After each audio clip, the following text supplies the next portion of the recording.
que o grafeno tem um potencial inacreditável. Acredito que todos que são interessados no assunto já sabem. Mas então por que eu fiz essa pergunta no título do vídeo? Se nanotubos de carbono são melhores que o grafeno? Afinal, eles não são praticamente a mesma coisa?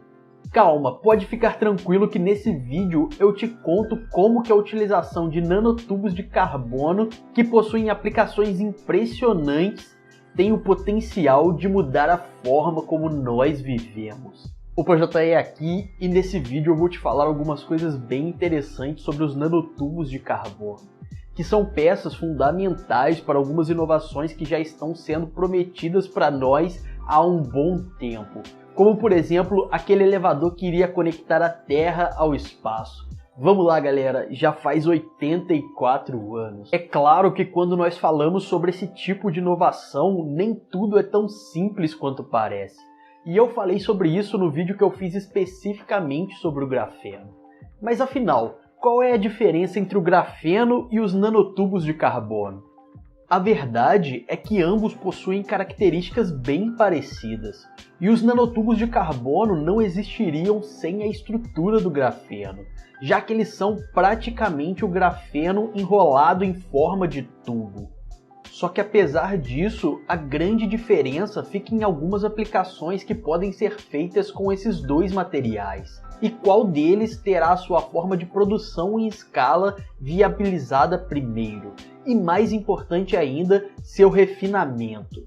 Para você entender um pouco melhor, deixa eu te contar como que esses nanotubos de carbono foram descobertos e como que o seu método de produção está sendo desenvolvido.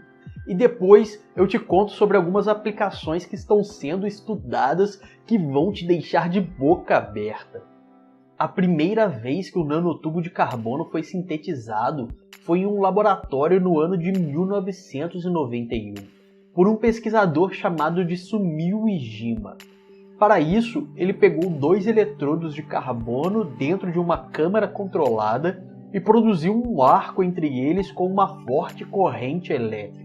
Com isso, uma nuvem de partículas de carbono se formou e se prendeu nas paredes com um formato de tubos, que um ano depois recebeu pelo próprio Iijima o nome de nanotubos de carbono. Mas a maior surpresa veio das pesquisas que foram realizadas no material, que descobriram que ele era mais resistente que o aço e até mesmo que o diamante. E isso não é tudo, porque eles também descobriram que ele possuía um ótimo índice de resistência por peso. Ou seja, ele é extremamente leve e resistente. E além disso, ele é um ótimo condutor de eletricidade e de calor. O motivo deles serem capazes de tudo isso vem justamente do formato em que os átomos de carbono estão distribuídos na formação do grafeno, e que também estão presentes nos nanotubos. Cada carbono se liga em algo que é conhecido como ligação covalente a mais 4 átomos de carbono, de forma que os elétrons se distribuem ao redor do núcleo e que no caso dos nanotubos de carbono é conhecido como ligação sp2. Essas ligações sp2 são justamente o que fazem com que o grafeno e os nanotubos sejam extremamente resistentes. Isso porque os elétrons ficam mais próximos do núcleo, mas os nanotubos ainda possuem uma capacidade única e muito interessante, que é que dependendo da forma como eles são enrolados, eles se assemelham mais com metais em sua condutividade ou com semicondutores, o que por si só faz com que eles possam ser aplicados em várias áreas da indústria. E também que, como eles têm o seu interior oco, eles podem levar outras substâncias dentro, até mesmo outros nanotubos, o que é conhecido como nanotubos de parede dupla quando é um dentro do outro, ou nanotubos de parede múltiplas, quando são vários nanotubos. Isso possibilita também modificar algumas características dos nanotubos para diferentes aplicações, como a condução térmica, por exemplo. Mas como que esses minúsculos nanotubos podem ser úteis? Bem, basicamente existem 2 formas diferentes, que é seguir a linha do grafeno e misturar eles com outros materiais, ou então seguir uma linha totalmente diferente, que é justamente enrolar esses tubos em formato de linha. E para você entender como que isso é possível, eu preciso te explicar que os nanotubos de carbono, na realidade, crescem em seu processo de fabricação, em algo que é conhecido como floresta de nanotubos, que é bem intrigante de se ver. E a partir disso, ele pode ser enrolado como um fio.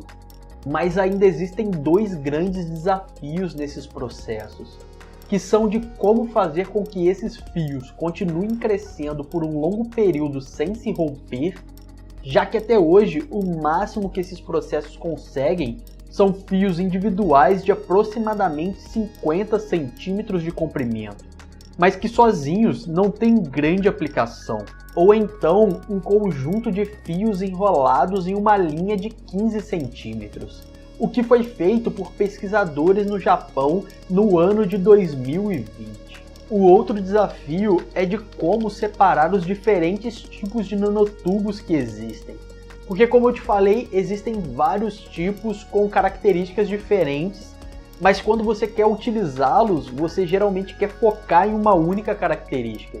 E separar esses nanotubos é uma tarefa extremamente difícil. Além disso, os cientistas ainda têm que se preocupar com que impurezas não entrem no meio da cadeia de carbono e mudem as características desses nanotubos. E eu posso te garantir que refinar e separar esses nanotubos é muito mais difícil do que até produzir eles. E é nisso que os cientistas estão trabalhando fortemente hoje, para que esses nanotubos possam ser utilizados em praticamente tudo que a sua imaginação permitir. Então agora que você já conhece um pouco melhor os nanotubos, deixa eu te falar sobre algumas aplicações incríveis deles que já estão se tornando uma realidade e como que elas vão impactar essas áreas. Deixa eu começar te falando sobre uma das utilizações mais intrigantes que se chama VantaBlack, que consegue absorver até 99,96% da luz emitida sobre ele. A sensação que o VantaBlack passa é que nós estamos olhando para algo que não é desse mundo. Isso porque ele consegue basicamente aprisionar a luz, o que não é algo que nós vemos de forma espontânea na natureza. Isso é possível porque os nanotubos estão posicionados um do lado do outro na posição vertical. E honestamente que eu sempre fico pasmo com esse vídeo das máscaras rodando. A próxima aplicação que eu vou te contar é um problema que a humanidade inteira está enfrentando, que é o de produção de energia. Hoje, somente 2% da energia produzida na Terra é através da energia solar, que é exatamente a maior fonte de energia que nós temos em anos-luz, mas que não é aproveitada justamente porque nós não conseguimos utilizá-la com eficiência. Isso é consequência da capacidade que os nossos painéis solares atuais têm de transformar a energia do Sol em eletricidade ser muito baixa e ter uma eficiência de somente 15 a 25% dependendo do painel. Isto se dá porque somente uma pequena parte do espectro de luz consegue fazer com que um elétron se mova no silício, gerando assim a energia através do painel solar. Todo o restante então das ondas eletromagnéticas que o Sol produz por irradiação é perdido em forma de calor. Para solucionar isso, nanotubos de carbono estão sendo estudados para captar e absorver o calor e, através disso, emitirem luz exatamente no comprimento de onda que os painéis conseguem transformar em energia. Segundo as pesquisas, a utilização desses nanotubos faria com que a eficiência desses painéis subisse para 80%. O que certamente iria impulsionar a utilização de painéis solares para a geração de energia elétrica no mundo inteiro. Uma outra aplicação seria na área da computação, onde nanotubos de carbono seriam utilizados para a criação de transistores, que iriam substituir os atuais de silício. E só para você ter uma noção do que isso significa, hoje os chips que são feitos para computação são limitados a serem de 2 dimensões. já que seu processo de manufatura envolve temperaturas de até 500 graus Celsius para que o silício possa ser depositado.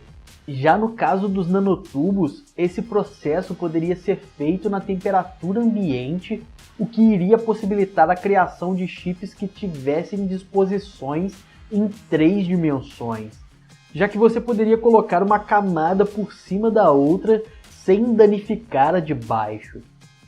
A expectativa é que tecnologias na área da computação com essa disposição em 3D serão imensamente mais rápidas do que o melhor processador ou memória que nós temos hoje. E pesquisadores do MIT estão muito próximos de colocar esses transistores de nanotubos em etapa de produção.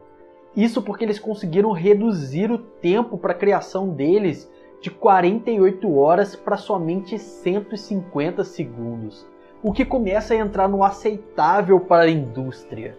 Mas ainda existe um último desafio para que essa tecnologia possa chegar até a sua casa, que é o de combinar todos os avanços que foram feitos em laboratórios ao redor do mundo, para que aí sim os transistores de nanotubos possam se tornar uma realidade.